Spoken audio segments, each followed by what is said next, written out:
ये पायल की आवाज कहाँ से आ रही है? लगता है ये पायल की आवाज हमें अपनी तरफ बुला रही है। चलो चलकर देखते हैं। हाँ हाँ बिल्कुल। और रू, तू भी हमारे साथ चलो। वे तीनों पायल की आवाज का पीछा करते हुए तुरंत उस जगह जाती है और वहाँ वे देखती है कि कुएं के पानी में एक चमकती हुई जादुई पायल तैर रही होती है। देखो, ये कितनी सुंदर पायल है। इसे तो मैं ही लूंगी। नहीं, इसे मैं लूंगी क्योंकि मैं ज्यादा सुंदर हूँ और ये पायल मेरी तरह ही बहुत प्यारी है, जो कि मेरे पैर में भी प्यारी लगेगी। वो दोनों आपस में बात कर रही थी कि तभी रूह ने बिना कुछ कहे उस पायल को छुआ और उसे कुछ अजीब सा महसूस हुआ। अरे ये पायल कैसी है? मुझे ऐसा क्यों लग रहा है जैसे इसे छूते ही मेरे हाथों में जलन हो रही हो। वे तीनों अभी उस पायल को देख ही रही थी कि अचानक एक बूढ़े आदमी की भारी आवाज आई। भाग जाओ यहाँ से, चले जाओ, वरना वो तुम सबको नहीं छोड़ेगी। अगर तुम नहीं गई तो तुम तीनों की मौत निश्चित है। वो आ रही है, वो आ रही है, जल्दी भागो यहाँ से। वो बूढ़े आदमी की डरावनी आवाज सुनकर वे तीनों बिना कुछ कहे वहां से तुरंत भाग निकली। और जब वे अपने घर पहुंची तो एंजल ने कहा, क्या हम भी उस बूढ़ों की बात में आकर उस पायल को छुए बिना ही आ गए? हाँ, खैर कोई नहीं, चलो रात बहुत हो गई है, अब सोते हैं। और फिर वो तीनों सो गई। जब अगले दिन एंजल लकड़ियां लेने जंगल गई, जहाँ उसने दो गांव के आदमियों की बातें सुनी। भाई, क्या तुमने उस चमकती हुई पायल के बारे में सुना है? नहीं भाई, मैं तो इस गांव में नया हूँ। तुम ही बताओ कि आखिर उस पायल का रहस्य क्या है। बुजुर्गों का कहना है कि वर्षों पहले यहाँ एक सफेद चमकती हुई जादुई पायल थी। उस पायल में एक ऐसी शक्ति मौजूद है कि जो कोई भी उसे पहन लेगा तो सारी शक्तियाँ उसके वश में हो जाएगी और वह जो चाहे हासिल कर सकेगा। हैं? क्या यह सच है? हाँ भाई, यह सच है, लेकिन मेरा मानना है कि हम इन चीजों से जितना दूर रहें उतना ही बेहतर है। हम आम आदमी हैं, हमें ऐसी जादुई शक्तियों की जरूरत नहीं है। वे दोनों बातें करके वहां से चले जाते हैं, लेकिन एंजल उनकी बातें सुन लेती है। वो अपने मन में सोचती है, इसका मतलब उस पायल में जादुई शक्ति थी। अगर मैं उसे हासिल कर लूं, तो मैं कुछ भी कर सकती हूँ। आज रात में उस पायल को लेने जरूर जाऊंगी। और फिर एंजल वहां से चली जाती है और फिर तीनों बहनें सो जाती है।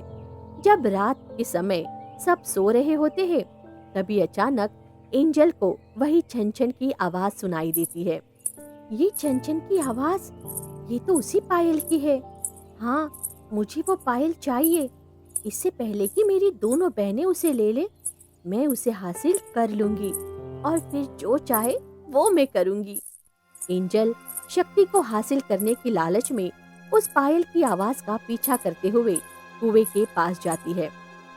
अब से ये पायल मेरी है और कितनी सुंदर चमक रही है। लेकिन ये तो पानी में तैर रही है। इसे निकालने के लिए मुझे कुछ करना होगा। फिर जैसे ही एंजल पायल उठाने के लिए अपना हाथ कुएं में डालती है, वैसे ही अचानक एक डरावनी हंसी गूंजती है। अब तुम्हें मेरी दुनिया में आना ही होगा। तुम्हें नूरवास लोक में आना ही होगा। अरे, ये कैसी आवाज है? नहीं, मुझे छोड़ो, बचाओ, बचाओ मुझे। तभी कुएं से एक अजीब रोशनी निकली और उसने एंजल को अंदर खींच लिया, जबकि एंजल चिल्लाते हुए कुएं के अंदर समा गई। कुछ देर बाद मीशा को भी वही आवाज सुनाई दी, लेकिन उसने उठते ही खाली बिस्तर पर देखा। अरे, एंजल कहाँ गई? लगता है वो वही पायल लेने गई है। नहीं, मुझे वो पायल उससे पहले लेनी होगी। मैं अभी जाकर देखती हूँ कि वो कहाँ है। मीशा भी अब कुएं के पास पहुँचती है तो उसे भी वही छम-छम की आवाज सुनाई देती है। ये तो उसी पायल की आवाज है, लेकिन एंजल तो कहीं नहीं दिख रही। खैर छोड़ो, उसे मैं बाद में ढूंढूंगी। पहले मैं इस पायल को ले लेती हूँ। जैसे ही मीशा ने पायल की तरफ हाथ बढ़ाया, तभी फिर से वही भयानक हंसी गूंजी। मैं तुम्हें भी नूरवास लोक ले जाऊंगी, अब तुम यहाँ से जिंदा नहीं लौटोगी। फिर मीशा को भी ये आवाज कुएं के अंदर खींच लेती है और वो चिल्लाती रह जाती है। अगली सुबह रूह सोकर उठती है और हैरान रह जाती है। अरे, मेरी दोनों बहनें कहाँ गई? रात में तो यही सो रही थी। शायद पिताजी के साथ कहीं गई होगी। खैर, मैं जल्दी से सारे काम निपटा लेती हूँ। रूह सारे काम करके नदी किनारे जाती है। तभी रेयांश वहां आता है। अरे रूह, तुम हो? और मैं तुम्हें न जाने कहाँ कहाँ ढूंढ रहा था। तुम मुझे ढूंढ रहे थे? पर क्यों रेयांश? बस ऐसे ही, तुमसे मिले बहुत दिन हो गए थे, इसलिए।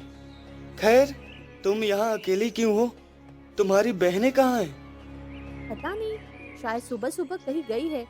पर तुम बताओ, तुम मुझे क्यों ढूंढ रहे थे? वो मैं तुम्हारे लिए एक खूबसूरत पायल लाया हूँ। रेयांश रूह के पैरों में पायल पहनाता है, जिसे देख रूह बहुत खुश हो जाती है। इस पायल को पहनने के बाद तुम्हारे पैरों की सुंदरता और बढ़ गई है। तुम चिंता मत करो, विवाह के बाद मैं तुम्हें रोज नई पायल पहनाऊंगा।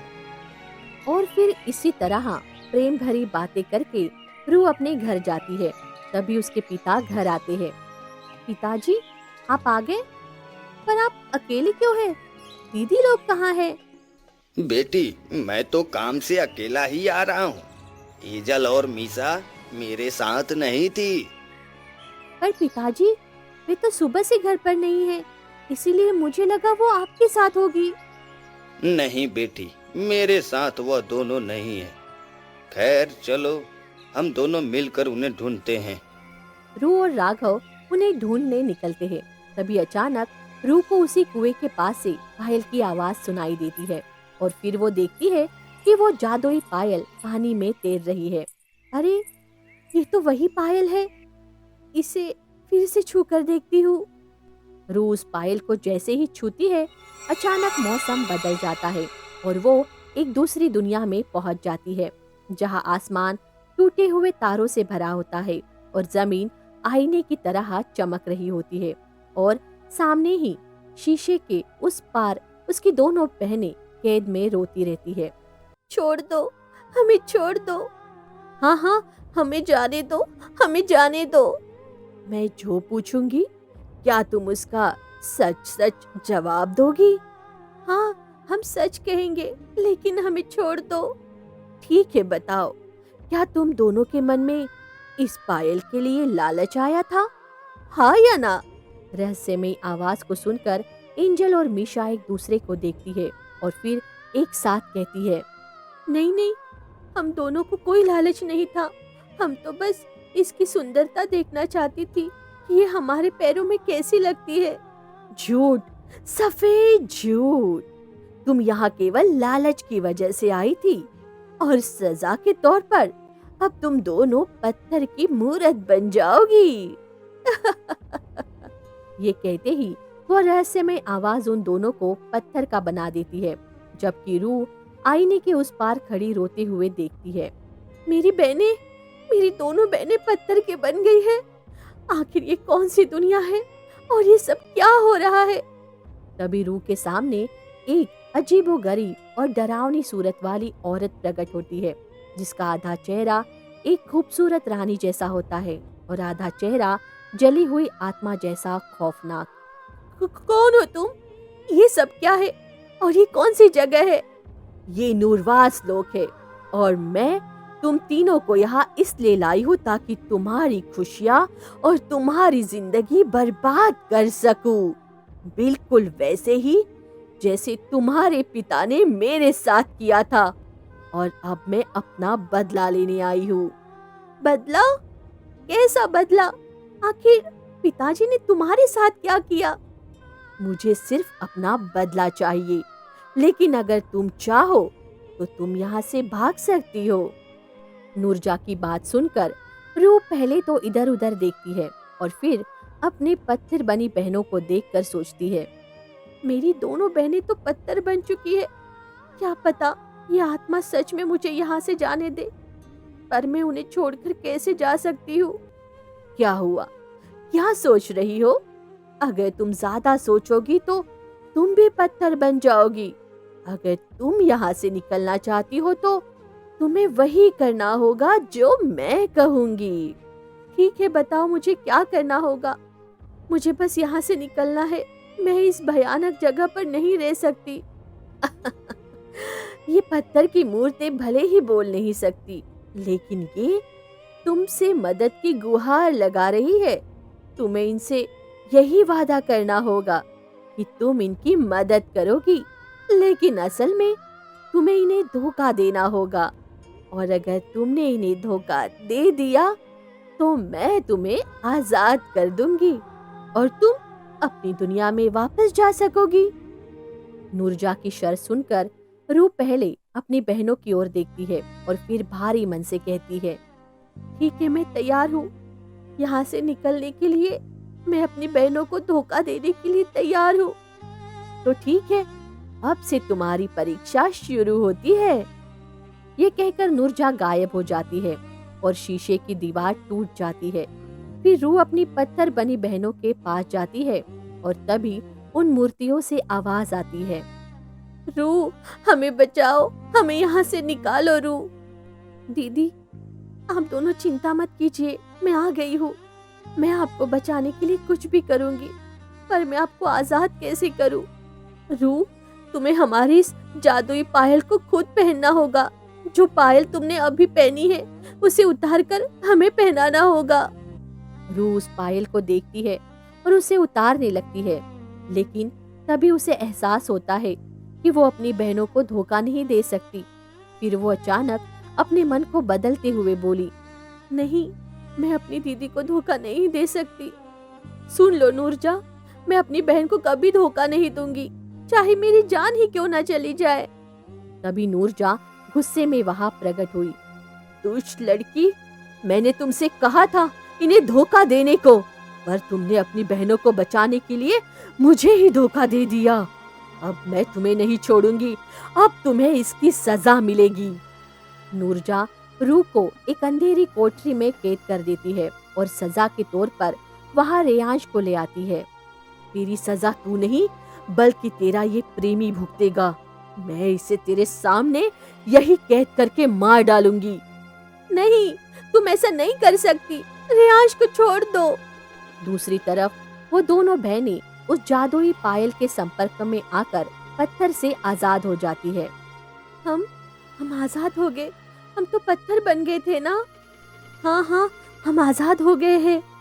तभी नूरजा वहां आती है और उन पर काला जादू कर देती है, जिससे वे दोनों सम्मोहित हो जाती है। अब से तुम वही करोगी जो मैं कहूंगी। एंजल, तुम्हें चालाकी से रूह के प्रेमी को उससे छीनना होगा। ठीक है, मैं अभी जाकर उसका प्रेम छीन लूंगी। एंजल सम्मोहित अवस्था में रूह के पास जाती है। रूह से देखकर खुश हो जाती है।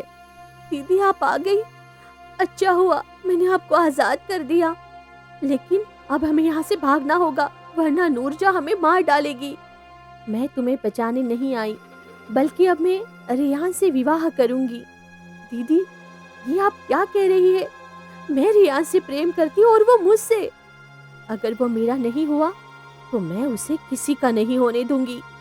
इससे पहले कि रूह कुछ समझ पाती, एंजल बेहोश रेयांश को मार देती है। दीदी, दीदी, ये आपने क्या किया? आपने मेरी रेयांश को ही मार डाला। तभी नूरजा प्रकट हुई। देखा रूह, मैंने कहा था ना कि मैं तेरा प्रेम छीन लूंगी। तेरी बहन के हाथों ही मैंने उसे मरवा दिया। अब तू क्या करेगी? हाँ?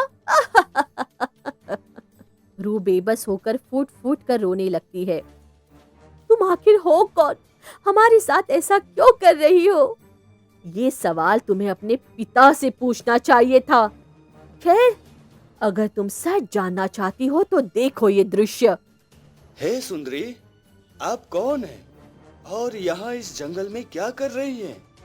जी, मैं नूरजा हूँ और मैं बहुत प्यासी हूँ। क्या मुझे थोड़ा जल मिलेगा? हाँ, बिल्कुल। यह लीजिए जल। नूरजा पानी पीते पीते राघव से कहती है, इंसान, तुम्हारा बहुत बहुत धन्यवाद कि तुमने मेरी प्यास बुझाई। क्या हम सब एक जैसे इंसान ही हैं सुंदरी? हाँ, तुम सब इंसान हो, लेकिन मैं इस धरती की नहीं हूँ। मैं नुरवास लोक की रानी हूँ और यहाँ मुझे तुम्हारी अच्छाई और भोलापन देखकर तुमसे प्रेम हो गया। राघव नूरजा की बात सुनकर पहले तो हैरान होता है, फिर कुछ सोचते हुए कहता है, मैं भी यही सोच रहा था कि आपकी सुंदरता कोई साधारण सुंदरता नहीं है और आप इस दुनिया की लगती भी नहीं है। आपको देखकर मेरा मन भी आपकी ओर खींचा चला जा रहा है। तो क्या तुम मुझसे विवाह करोगे? बिल्कुल, मैं आपसे विवाह करूंगा। ठीक है, तो तुम्हें मेरे साथ मेरी दुनिया में चलना होगा। ठीक है, पर मैं अभी अपनी माँ से मिलकर आता हूँ। राघव घर जाता है और तुरंत वापस आकर नूरजा को एक उपहार में वही पायल देता है। राजकुमारी नूरजा, यह मेरी तरफ से आपके लिए एक छोटा सा तोहफा है। वाह, ये पायल तो बहुत सुंदर है। क्या तुमने ये मेरे लिए बनाई है? हाँ, चाहे कुछ भी हो जाए, मैं कसम खाता हूँ कि मैं आपको कभी नहीं छोड़ूंगा। मैं हमेशा आपके साथ रहूंगा। वे दोनों नूरवास लोक चले जाते हैं, जहाँ वे विवाह कर लेते हैं और खुशी खुशी रहने लगते हैं। कुछ दिनों बाद नूरजा भावुक होकर कहती है, राघव, तुम बहुत अच्छे हो। तुम्हारा प्रेम देखकर मेरा मन भर आया है। मैं तुम्हें कुछ उपहार देना चाहती हूँ। बताओ, तुम्हें क्या चाहिए? क्या तुम सच में मुझे वो दोगी जो मैं मांगूंगा? हाँ बिल्कुल, मांग कर तो देखो। तो मुझे कुछ समय के लिए धरती लोक जाने दो। मेरी माँ मेरा इंतजार कर रही होगी। मैं बस उनसे एक बार मिलना चाहता हूँ। अगर ऐसी बात है तो तुम अभी जा सकते हो, लेकिन याद रखना, तुमने मुझसे वादा किया है, मुझे धोखा मत देना। नूरजा अपने जादू से राघव को धरती लोक भेज देती है। वहां पहुंचकर राघव अपने परिवार, अपनी पत्नी और 3 बेटियों से मिलता है। पिताजी, आप इतने दिनों से कहाँ चले गए थे? बस बेटी, काम के सिलसिले में दूसरे गांव गया था, पर अब मैं आ गया हूँ और अब हमेशा तुम सबके साथ ही रहूंगा। राघव अपने परिवार के साथ रहने लगा, जबकि दूसरी तरफ नूरजा बेचैन होने लगी। इतना समय बीत गया और राघव अभी तक नहीं लौटा।